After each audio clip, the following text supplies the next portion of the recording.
of issue. The rainy time, it's leaking.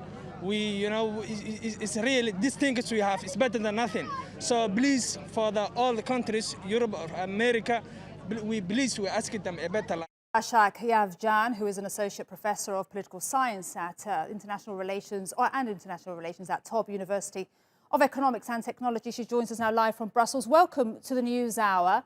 I just want to pick up from what Sarah said in that last line of her report. Where is the accountability for Greece and Frontex? Because there have been numerous reports about alleged pushbacks. That's a very important question, and many of us are asking right now, especially with this article being published. And I think it's very timely, and it's great that you're covering this also, putting the issue really on the spotlight. The monitoring of these practices has been raised several times by policymakers, especially in the European Parliament, when discussions of the new EU Pact on Migration and Asylum were going on. And it's still on the agenda. It's still very important. And one of the criticism was the lack of an independent monitoring agency, which would actually detect these kind of situations and urge the countries to follow the law.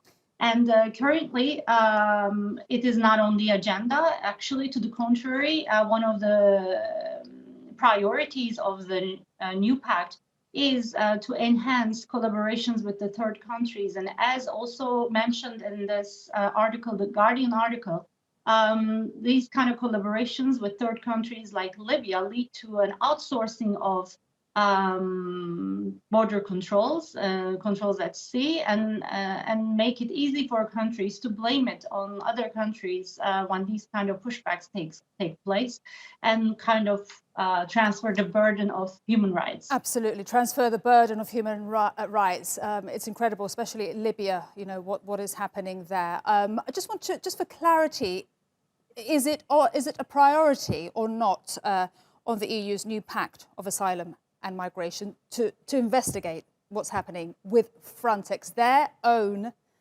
border agency? Not enough, unfortunately, and many raise concerns about this within the EU institutions, and that's good news.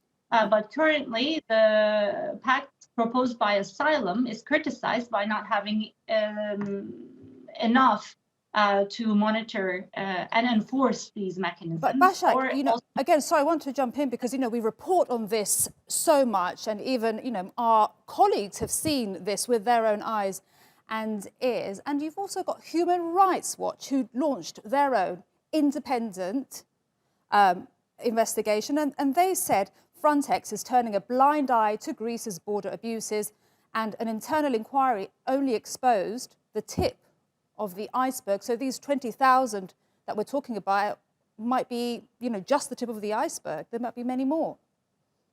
Indeed, and this is what we have seen. And unfortunately, the COVID-19 pandemic served as a good excuse for the countries to cover up their practices in this regard.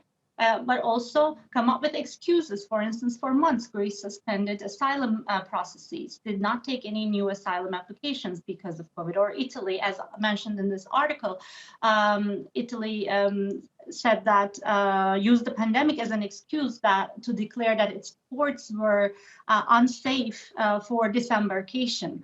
And there are, unfortunately, the issue is in the hands of independent organizations in many parts of the Mediterranean and Aegean Sea, but it should not be their job. There are great organizations that we collaborate with, such as Pilotes Volontaires, who do oversee the situation off the coast of Libya. There is also Human Rights Watch, but it should be an independent organization that is monitoring. And the target should be 0 lives lost, basically. And summer is coming. There will be more, sadly. I hope not, but we can expect more of these tragedies. Is there anything urgent being discussed now to avoid more tragedies? I can't think of another word. I am pretty sure that bringing these issues to the agenda and puts the potential precautions on the spotlight, and I'm sure that this is being discussed at the moment in the policy circles within the EU. And as it is already, the pact was criticized on these grounds. So maybe it was, the silver lining would be maybe this will bring it more to the agenda, and we will approach the summer months in a more prepared, better managed migration and asylum system. Thank you so much. Really great to have you on the program. Basak Yavcan, appreciate it.